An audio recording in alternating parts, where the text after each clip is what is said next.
ഇന്ന് തന്നെ സബ്സ്ക്രൈബ് ചെയ്യൂ, നിങ്ങളുടെ പ്രിയപ്പെട്ട ഷോസ് കാണൂ.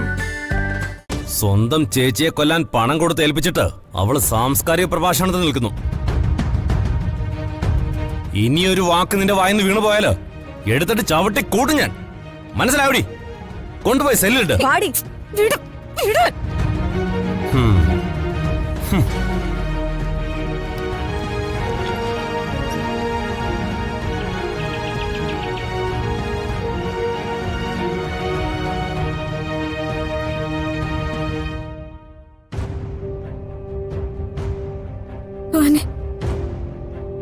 പ്രിയങ്ക ഒരിക്കലും അങ്ങനെ ഒരു തെറ്റ് ചെയ്യില്ല.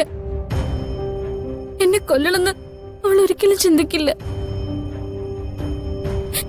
എത്രയായാലും ഞങ്ങൾ ഒരുമിച്ച് വളർന്നതല്ലേ.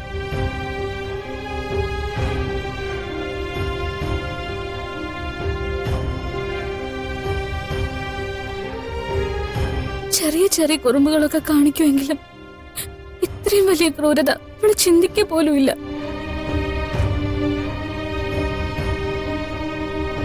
ഇതിന്റെ പുറകിൽ എന്താ നടന്നതെന്ന് വെളിച്ചത്ത് കൊണ്ടുവരണം.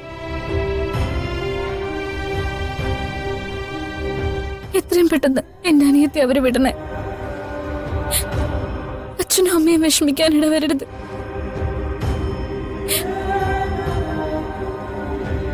മോളെ, എല്ലാവർക്കും അവളോട് ദേഷ്യമായല്ലേ മുത്തശ്ശി? അവള് തെറ്റ് ചെയ്തോ ഇല്ലയോ എന്നതല്ല ഇവിടുത്തെ പ്രശ്നം. അവൾ അങ്ങനെയൊന്നും ചെയ്യില്ല മുത്തശ്ശി. പ്രിയങ്കയ്ക്ക് അങ്ങനെയൊന്നും ചെയ്യാൻ പറ്റില്ല. അത് മോളുടെ വിശ്വാസം. കൊണ്ടുപോയ പോലീസുകാര് പലതും പറയുന്നുണ്ടല്ലോ, അവരത് തെളിയിക്കട്ടെ. അത് കഴിഞ്ഞേ പ്രിയങ്ക കുറ്റക്കാരിയാവൂ. ആണെങ്കിൽ മാത്രമേ ഇവിടെ ഉള്ളവർക്ക് അവളോട് വിരോധം തോന്നൂ. മുത്തശ്ശി, പോലീസുകാർ ഓരോന്ന് കേട്ട് ചമച്ച് പറയും. പക്ഷെ അത് കേട്ട് അവളെ വെറുക്കരുത്. മോളെ രാധികെ, കണിമംഗലത്തെ മരുമകൾ എന്ന നിലയ്ക്ക് പ്രിയങ്കയെ എല്ലാവരും നല്ല രീതിയിൽ കാണുന്നുണ്ട്. പക്ഷേ അതിനേക്കാൾ ഈ വീട്ടിലുള്ളവർ നിന്നെ സ്നേഹിക്കുന്നുണ്ട്. നിന്നെ കൊല്ലാൻ ശ്രമിച്ച ഒരാളോട് ഞങ്ങൾക്ക് ആർക്കെങ്കിലും പൊറുക്കാൻ പറ്റുമോ? അത് പ്രിയങ്കയാണെങ്കിൽ പോലും. മുത്തശ്ശി,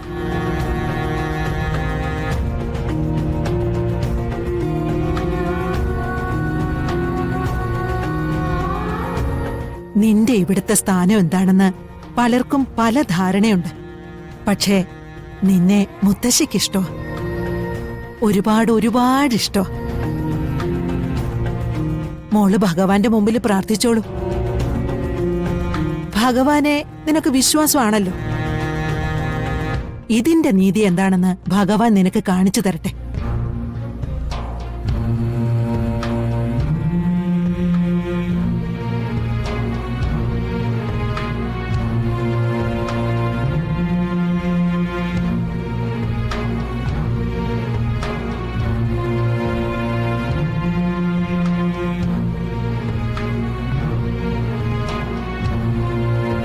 പാവം കുട്ടി, ദ്രോഹിക്കുന്നവരെ പോലും ശത്രുവായിട്ടല്ല കാണുന്നത്. ഇത്രയും നല്ല മനസ്സുള്ള കുട്ടിയെ വരുൺ സ്നേഹിച്ചതിൽ എന്താ അത്ഭുതം?